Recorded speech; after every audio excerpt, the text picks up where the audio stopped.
of Relative Pitch. I am Lauren Green, joined by my co hosts Anthony Morris and Michael Brown. Today's episode is really exciting. It's something that I myself am super passionate about, community engagement through the arts. So that's a very loaded thing to say. So first of all, guys, how are we doing? It is week 2. Some of us have been in school. Some of us have not been in school yet. Michael. I had three Mhm. days. Thank you. Those 3 days was really hard. So we get a 3-day weekend to cover it right back up. Whatever. Whatever. Still upsets me that y'all just got back in like 3 days ago and you get out way before I do. Play it, But hate the game. okay, whatever. You know what? Well, I'm pretty sure as people are listening to me, I am sick, not of COVID, not of COVID. We hope. Okay, not of COVID. It is sinus issues going on. I don't know. I think sooner it literally happened on September 1st. So I think September 1st, the seasons are changing now. And it's just I guess my body was like, it's time to have your yearly change of season sickness. So, but we're living, we're living. Yeah, no, I being in New Mexico now, I have Mhm. absolutely no moisture in my body Yeah. anymore. It Ugh. sucks it all up. It rained for like 2 days, like crazy, and then it immediately went back to being super dry. So then my body's like, what? What are we? Like, what are we doing? What is Oh, and also for anyone listening, if you were affected by Hurricane Ida, we are sending prayers to this? you and your families. I mean, I have some friends in Louisiana, and I saw their school, like the complete roof came off of their school and everything, and I was just like, oh my gosh. But on topic of community engagement through music, so the band boosters actually, some of the moms cooked dinner and they were giving out free, dinner plates and things because right now, like that is what is needed. And they had some of the people playing, and that's a way to get into the community through a sad time. But still, that is a way. And Lauren, if you remember Lauren, our good old co-host here, about I want to say, was it 3 years ago that we did the hurricane relief Oh, concerts? right. Absolutely. Yeah, Absolutely. talk about that. Like Lauren really kind of did that. So that was it was interesting. This was kind of it was a huge group effort, and it reminded me exact what was a hurricane. It was a hurricane. Oh God, I can't Oh even my remember the hurricane. gosh, it's Hurricane. Oh, been a minute. Oh it's been a gosh. minute. Oh my gosh, it just came to my hurricane. It was hurricane. It Oh my was God, it it like tore through Pensacola and like was that yeah. Panhandle, Alabama hurricane. Dang it! Oh my God. Okay, so it was a hurricane that came a few everyone should know remember exactly, but we can't remember the name, but because It's there's like so 2017, I think. yeah. Yeah. Gosh, but anyway, so Michael, check, Michael. someone fact check us. But we basically did this fundraising concert where everyone just volunteered their time, their talents, their efforts, and got together. This church that a few people were members of, they sang for the choir, allowed us to use their space for this thing. And it was a wonderful thing. You bought the tickets, all the funding went to the cause for the hurricane relief. And it was in a really amazing thing. It was something that I was like, wow, this is how you use art to better communities. You know what I mean? And people are always like, oh, but like in those situations, like how those people are non-essential. It's like real. Well, if you think from a very shallow point of view, sure. But then you think about, well, I can use my gifts, my talents, my resources to help better this Mhm, situation. mhm, And that was such it was an amazing cause. Everyone, I mean, it was a beautiful variety of performances. And it was, I mean, Michael, you performed right for it. Yeah, I believe you did something. There was a choir group, I the believe. whole Kennesaw State Chamber Choir, we Exactly. all performed. We did, well, the Chamber Choir performed Odysseus and the Sirens by Stroop, which was very pretty. And then we did this other piece that was it was like so beautiful. And it was actually a poem written for a funeral, actually. But it was just the text was just very beautiful. And it was a small chamber choir of us. So we had a good performances during that. Meech. So it was Hurricane Irma. Irma. I kept saying Irma. I kept saying like Ivy or Irva. IRMA. MA. Irma. It was Mm-hmm. Irma. Yeah, that was Yeah, it tore a lot. It tore a lot.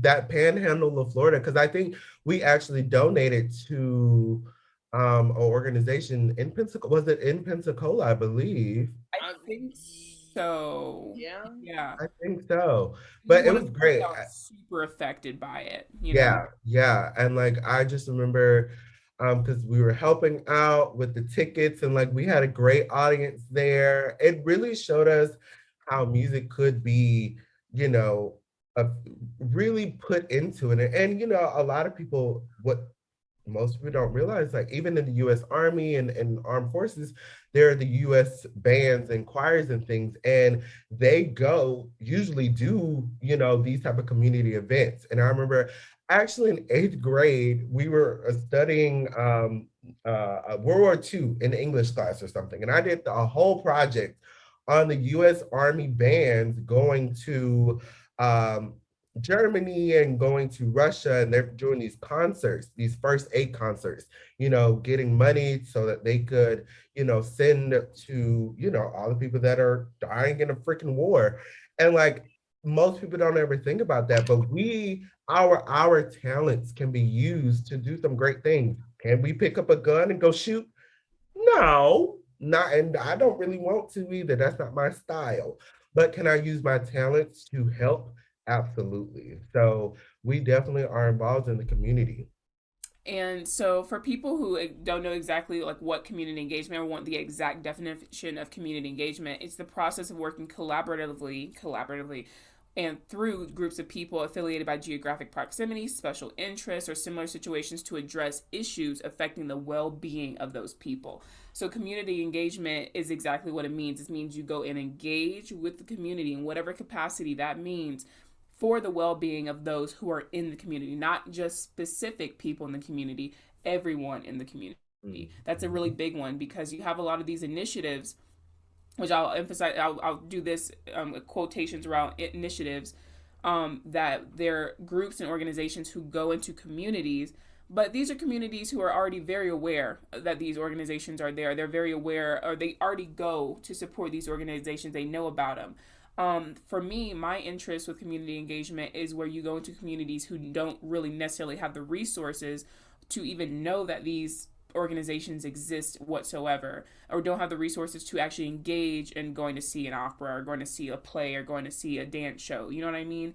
And so, a big thing that projects that I'm trying to do this year where I am in Albuquerque are doing events where I get to help with UNM, our College of the Fine Arts, merge more with the community. Albuquerque itself, anyone who knows New Mexico, Albuquerque has a very individualized special arts culture here due to all the ethnicities and all the like groups who are right here in this city.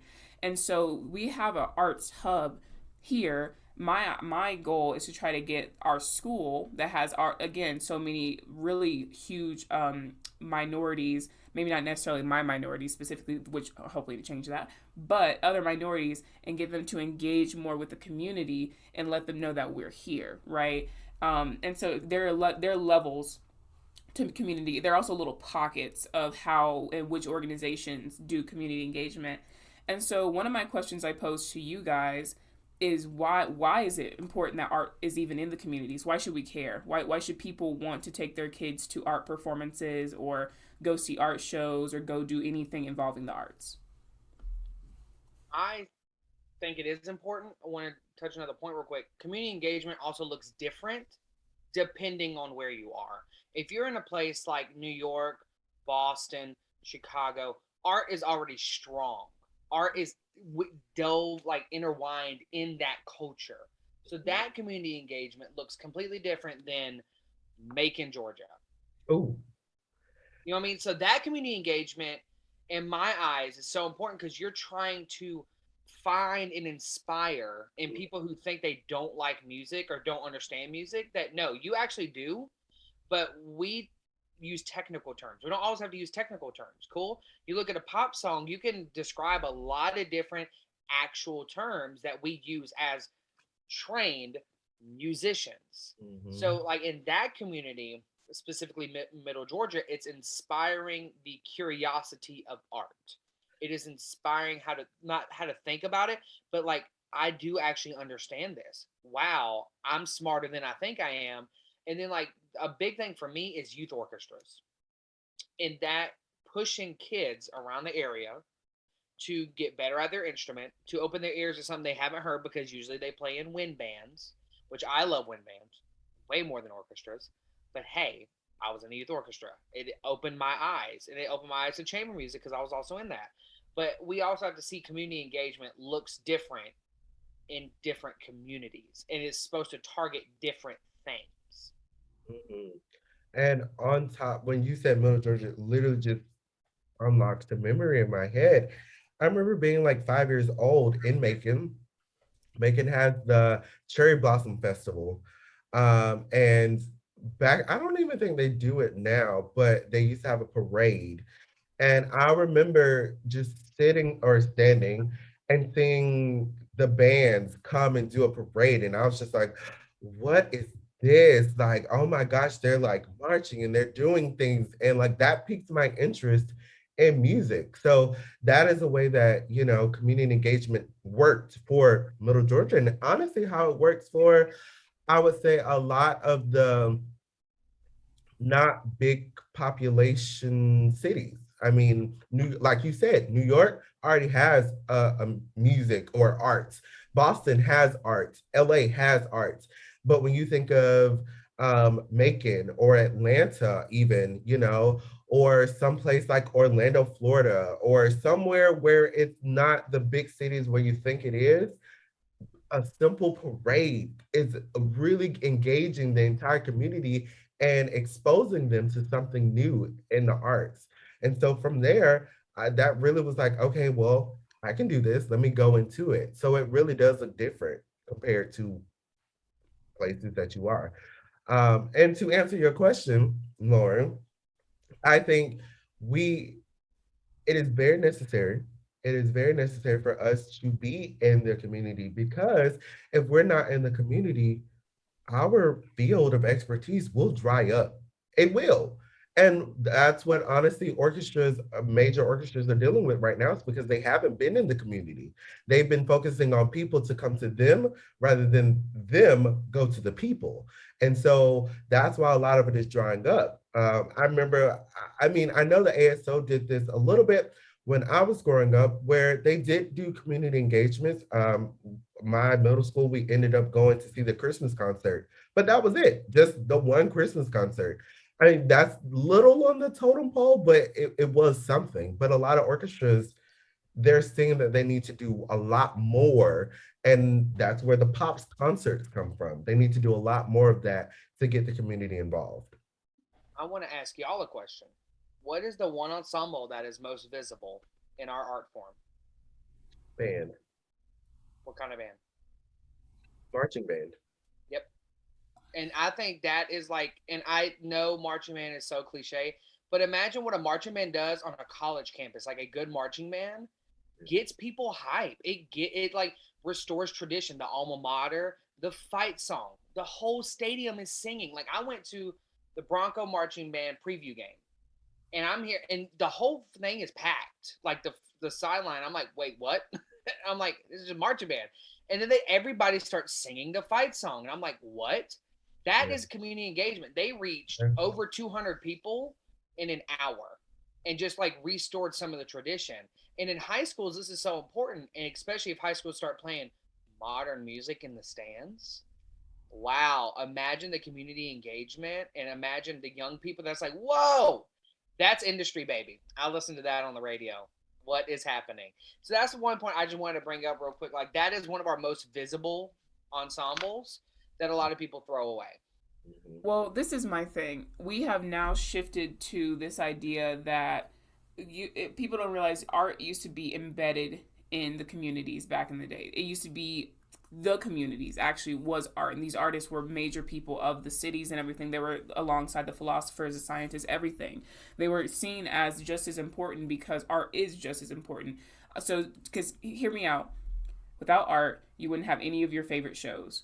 You wouldn't have any of your favorite music that you listen to on the radio. You wouldn't have any of the designs that you see around your house or all that. Everything that you have, everything that you touch is art to a certain capacity, right? Is true. The workspace you go into every day to be a doctor, lawyer, scientist, whatever, that was designed by someone who is an architect, who is an artist, right? So when people start separating art from, like, they think, oh well, this is the necessary, and then this is no, it's all necessary. It is all necessary. And my problem is that we have now gone away to, like, where certain ones are put away. It's like they're like the oh, you can't get to that point, or like you have to be a certain type of person to understand or enjoy. No, because the reason, and yes, marching band, that makes complete sense, because they are right there in every community, in every high school, every band, that's right there. It's right there. So of course they're constantly engaging with the community. And then these ensembles, such as a symphony orchestra, who people may not even know is in their city. Why is that? Because they don't see you. How if you're saying to me the only way that when you want to engage with me is me coming to you, that's a problem. You know what I mean? Like, do things in, like, I think like Atlanta Symphony, yeah, they have things like that. They have ASO in the park, which is like a one time a year thing, which I will say it's great. Like, those types of events are really wonderful. But then is that enough? And also still figure out who are going to those events, because I went to one last night here. New Mexico Phil had one of their first concerts to Labor Day kickoff in the park, one of the parks here, and I still looked around and I was like, there's a lot of white hair still here. So who are they really? I mean, I was there because I was like, my professor's playing, a bunch of my friends are subbing in for this one, so I really wanted to go see it. They were playing all the recognizable tunes, right? It was a pop show. You know, they had the white tops, black bottoms. And so, you know, to a certain point you have to go, are you really engaging though with the people who you should be engaging with? Like, you know, if they're already coming to you, you don't have to try to get them to come to you. It's the ones who are not coming to you that you have to go to. And I think that's what, Michael, that's what you were mentioning with the whole, it looks different where you are. In New York, everyone's going to go to it. It's New York. It's art, right? But then in the communities like Macon, Georgia, which that's not a place where there is like a huge, it's not New York, right? It's just not New York. So people aren't going to be going out of their way to try to find art unless you go to them and present it to them in that way. I mean, it makes complete sense when you think about it that way. It's very, you just know, right? And so we've been throwing out a few project ideas and community engagement projects. What are some other ones that you guys have seen or experienced? Well, one that I just love is actually by a former guest of ours, Dr. Cynthia Johnson Turner, um, while she was at UGA, when she did a tour of the prison systems in Georgia. She went to a maximum level prison, and then I think like a medium to lower level security prison. And they did a whole concert, and it exposed the inmates to music, but it also exposed those students to the prison, the injustice of the prison system, specifically in Georgia, but also in the complete United States. You just said something, and I just remembered a class I'm doing right now. We just had to read this article about this, like, theory spaces, about the theory of, like, spaces and how spaces create hierarchies and other things like that. It's a little bit of a concept. So the author of it, and I'll have to find it and say it next week, but was talking about how the places in which we engage with create, like, the people who are in our front and center, and then creates invisible people. So, like, the people who are in places that we don't want to think about every day. So, like, hospitals, nursing homes, prisons, cemeteries. The people who are usually in those areas, or spirits in those areas, we don't like to think about on a daily basis unless you work specifically at those places. So it's Mhm. like, if you in your head are not, if those places are not front and center in your mind, or you're not constantly thinking about it, those people who are in those situations also start becoming invisible people. And we Mm. oftentimes forget that those people, especially specifically incarcerated people, are people. They're there. They're still human beings, whatever that they did. And so seeing things like this where you're saying we understand that you are still human and we want to bring this to you. Because what I mean, most of them I'm sure was like, I haven't heard music in years, you know, some like live music in so many years. um and so it really, again, it's like, who are you engaging with, and who should you really be engaging with? Are you engaging with the people who can readily and easily go get those resources and who are already going to the opera every weekend or already going to that? Are you going, are you really doing your work? Because I Mhm. don't really truly believe that first first idea is community engagement. You're just kind of catering more to the people who are already coming to you. Community Absolutely. engagement is going to the people who are not, who may not know you as well, who don't have access to you. So Mhm. that was just that when you brought that up, I was like, that's a really, that has so many layers of good to it, you know? Yeah, yeah. And if anybody wants to learn any more about how UGA and Dr. Cynthia Johnson Turner did it, you can go back and check our previous episode where she was on it, and she did actually talk a lot about it. And she also did a tour of Costa Rica, I believe, and where they went and toured Costa Rica. Those are some great community engagement. Like, but when I heard that they went to the prison system, I was like, what? Like, but what you just said, how it is developed in our mind when we think about prison, those people are, we don't think about them. They are invisible people because they're not on our radar. And so for the just the geniusness of all of that, going in there and giving them music, live music. And here's the thing, there's probably were some inmates in there that had band when they were in middle and high school, and it probably brings them some type of joy. And we all know that in the United States, the prison system is nothing but a form of Jim Crow laws, because we all know that there is an imbalance of who is in the actual prison system and what for. So we want to make sure that we always treat them as human beings, because that is what they are. So Right. I really enjoyed that part of community engagement. Yeah, absolutely. And so for me, I mean, I think we all had art every, well, we all obviously did, we did band, right, in middle and high school and everything. So we had art from a very young age. Um, Arts in the Heart was a festival in Augusta that I think it still goes on every single. Actually, they're probably preparing for it pretty soon. Where there are vendors, art vendors, so local artists who made jewelry and they made paintings and they made all these things. Have their, they set up. You can go, you can buy local art and everything from them. And it was great because you get to talk to these people and they're like, "Oh yes, my family, we make this jewelry and everything, and like we, this is like the ideology behind it and why we love it, and we do this because we're in this certain part of the world." You know what I mean? And you get to talk to these people and learn their stories. And for me, I don't know, buying local, especially things like that, makes it so much more special because I can go look at it and go, oh my gosh, I remember that experience. You know, and I remember the stories they were telling and all these other things. And like, it was so beautiful because you had this strip of vendors, and then you had stages where there was a jazz ensemble playing. A lot of the Davidson there, they would send combos out to play at it, or other people would do poetry readings and all this. So it was just art constantly going on. And they had the food vendors, which food is a form of art, absolutely. And so it Mhm, was like they mhm. had it for countries.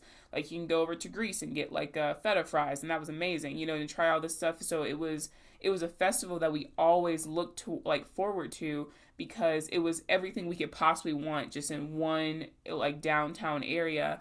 Um, and it was beautiful because it was a show, and there were dancers, there was theater, there was everything, you know. And so things like that in my community, that was big for me, being able to see all the art that was going on in the community and everything. And so that was, and that was a way that artists got to share things with the community. And these are people who are in the community, you know, they're doing it for their, it's themselves too, and it's the people who are next door to you, you don't even know. um, Coming from KSU, we saw a lot of ways in which the music department tried to engage with the local schools around the area, like inviting them to come on campus and have the opportunity to play on stages. And I know we had orchestra invitational because I think the we played Sibelius 2 with the orchestra, and it was amazing. Or I don't know if it was an honor orchestra or if it was an invitational, but they have multiple facets where students can come on campus. And they got to sit next to us and like play with collegiate players and everything, and play in the hall. and all these other little programs that brings those students into like right onto your turf and everything. And this is what I mean. You have the community engagement through the school efforts, you know what I mean, and like marching band. That's a whole thing of putting them out into the community. The students actually be helping with that. Um, Arts in the Heart is taking it, putting it smack in the middle of the community. And there are a lot of other ways too that organizations can do that to engage in the community. Not that necessarily there's enough of it in the places where there should be, but there's groundwork for that type of thing to be done. So like we see what we have seen. So what do we want to see more of? What are ways that we want to see art more in the communities that we are in or that we were a part of? Mm. I think I would like to see you this. I think the classical version of music being brought to not just the upper echelon schools. I think they need to go into inner city schools because I think for a long time, it is kind of people have thought, oh, if you're an inner city school or your school is, not as rich as the others, you're not interested in classical music. That's not true at all. It's just that no one has exposed us to this type of music. And so I would like to see the big orchestras or the big ensembles of classical music really stop or not stop, but put less focus on the already established, 6A, 7A schools that have millions of dollars in their bank account and go into an inner city public school and give that same concert and have those same questions. One person that I saw do this was actually the orchestra conductor, Roger Cox. I think he is the associate conductor of the Minnesota Orchestra, I believe. Um, he was born and raised in Macon, Georgia, and he graduated from Central High School, which Central High School is a inner city public school. And he came back and he talked with the musicians at that school, which that school is predominantly Black. And most people don't think they're going to go on to classical music. And he said, "Look, you can do this. Like, look at me. I graduated from the school, and now I am conducting them in Germany and France and England. Here I am." And so I think that's what I would want to see is more of that. And also talking about community engagement, you don't necessarily have to be with a group of people. You can do community engagement by yourself. Roger Cox did it. He came by himself and just talked with the community. That's a way. You do not have to wait on somebody else to come with you. If you think it's necessary, you do the work and you go into that community and you just go ahead and say what you need to say. So but that's what I would like to see personally is getting out of that comfort zone, I think, That's Michael. a really big thing. You brought up 2 points that I wanted to speak more on, and then I'll ask Michael that same question. But first of all, yeah, when these orchestras are trying to do things, oh, we go into these schools, and everything. Which ones do you go into? Correct. Specifically, which ones do you go into? And then I always hear sometimes the excuses of, oh, well, they don't have the resources for us to come, or they don't have the like the resources including like location and like where they can house a symphony orchestra. And then A gym. uh, right, I'm like, first, Ain't nobody big enough to play in the gym. and Guess that's what? my thing is like it's the you said it, comfortability. They want to be on a really nice performance hall. They want to do all this other stuff. Like, no, put yourself in the gym, play for Mhm. all these kids, and like do your job. Like, you know what I mean? Like there should be no oh, we don't have this or this or this, and no. They're Oh, all excuses. If you have the right people in charge of a project like that and the right people to go into those schools, because my thing, and I get it, sometimes those schools can be a little wary of that situation. They're like, oh, we're scared that they're gonna come here and they're gonna just be like the entire time, like, I don't want to touch anything. I don't want to touch any of these mhm. kids. Like, sure, COVID, maybe don't touch the kids, but like you know what I mean. Like they don't.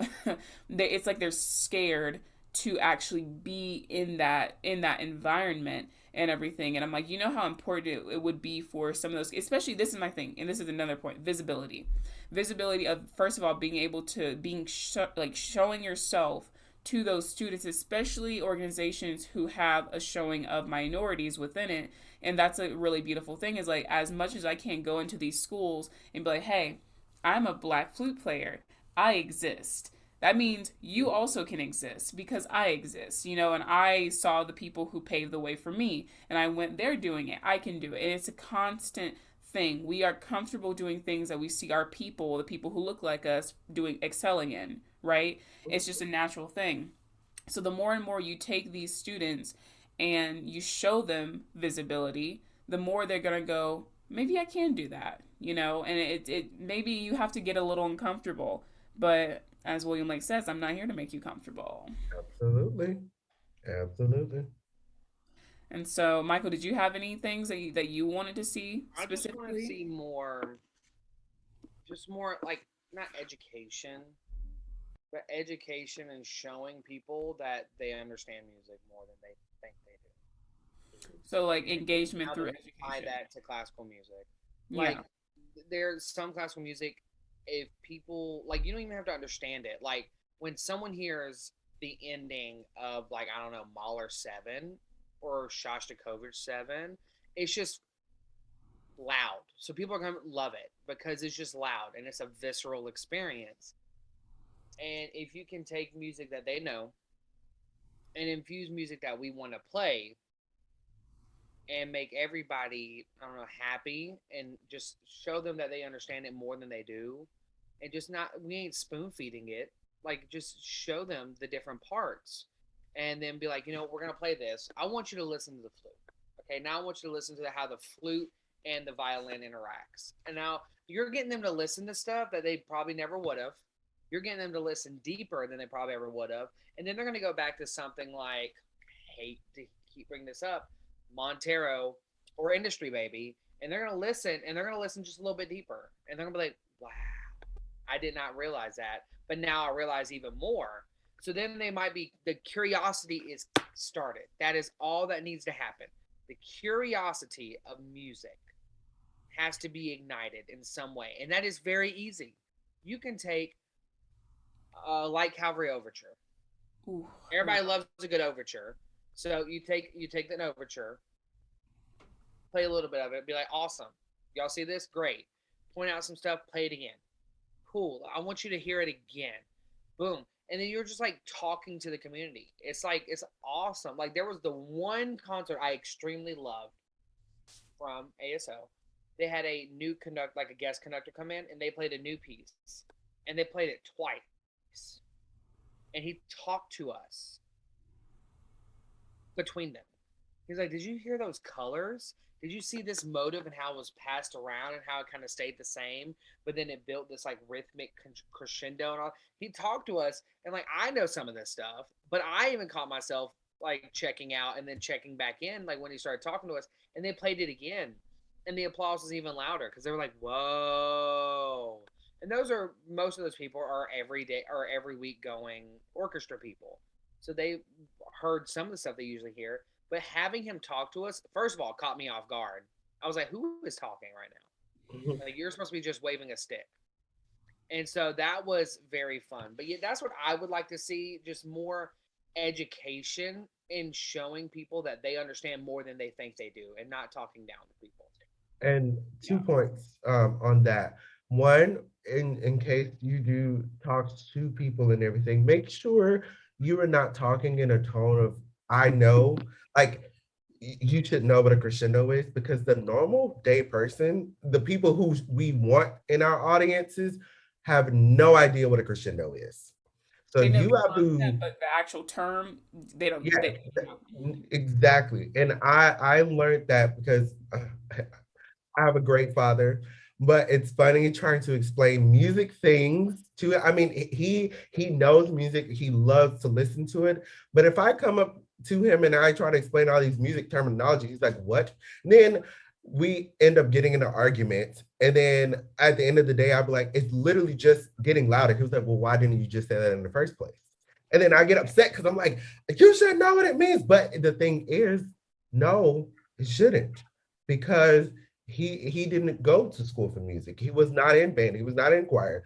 The normal people don't know that. So make sure when you are doing that, do not come like you're on a high horse and you're speaking down, because that's a one way to lose your audience. That's just that. And two, and the second thing is exactly what Michael said, work.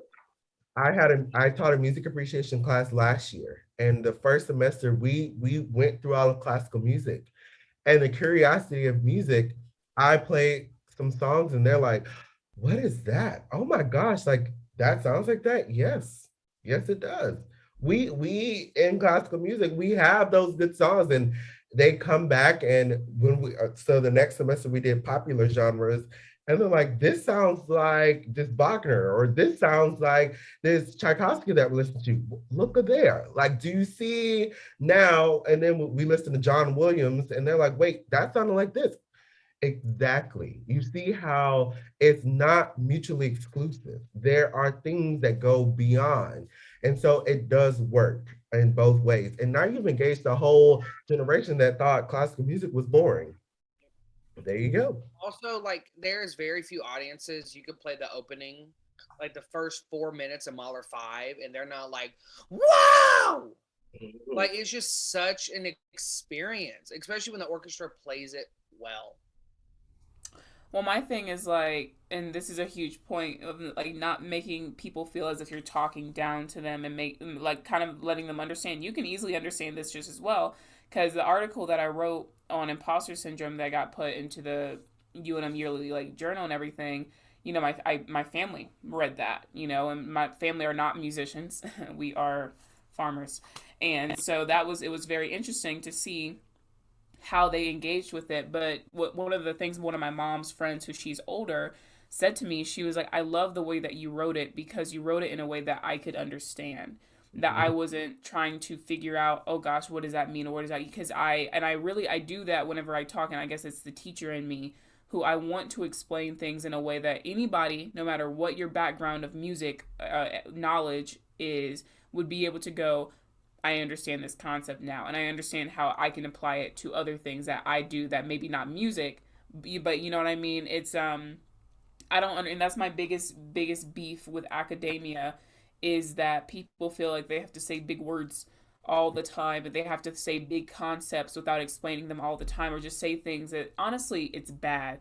If I am reading something and my brain is just kind of like not clicking in any way, I just go, this is just that poorly written. I'm sorry, but like there's no way. I love reading. I love reading. I love reading about things that don't even concern me.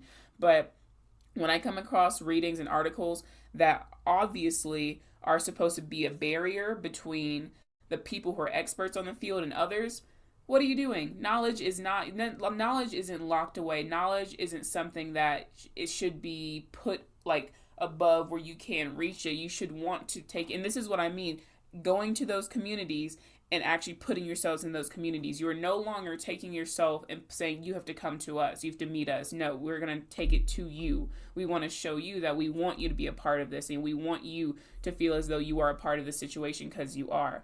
So for people who are listening, who maybe you've done a community engagement, or maybe you want to see more of it, maybe you see some in your communities, like really think about it and ask yourselves, like, who are they really engaging with? Like, who are they trying to engage with? Go to those things, see who's coming to them. You know what I mean? See who's actually showing up. Think about the programs that are going. Think about the programs you want to see. Implement them. If you don't see what you want to be done, then you do it yourself. I truly believe in that. But I'm sure so many other community engagement programs and things that we haven't even talked about or spoken of. But it just shows how important it is. And if we want art to stay relevant, if we want to see our kids go into these fields as well, if we want to see the next generations continue on with art, then we have to do something about it. You have to show it to them. You can't expect them, and that's what the problem is we're expecting them to just come to us and want to do it. No, you have to do a little bit of work, just a little bit of work. But I'm excited for the opportunities that I'm going to have this year to do more community engagement. And hopefully we'll see some really cool. I think the COVID is actually sort of helping with that just a little bit because of restrictions of being inside. They have to kind of take some of this to outside venues. So, and that does engage more communities. So maybe we'll see a burst of more of these things popping up. But let us know what things are going on around you, or if you have events that you want to blast yourself and like, oh, this is a really cool opportunity. Like, do that. We would love to share it. So, other than that, we hope you guys really enjoyed this episode. It was very fun getting to engage with each other on the on the subject of community engagement. I know that was bad, but it worked. And so let us know how you felt about the episode. Of course, we'll be back next week. So until then, stay healthy, stay safe, and we'll see you next week. Bye.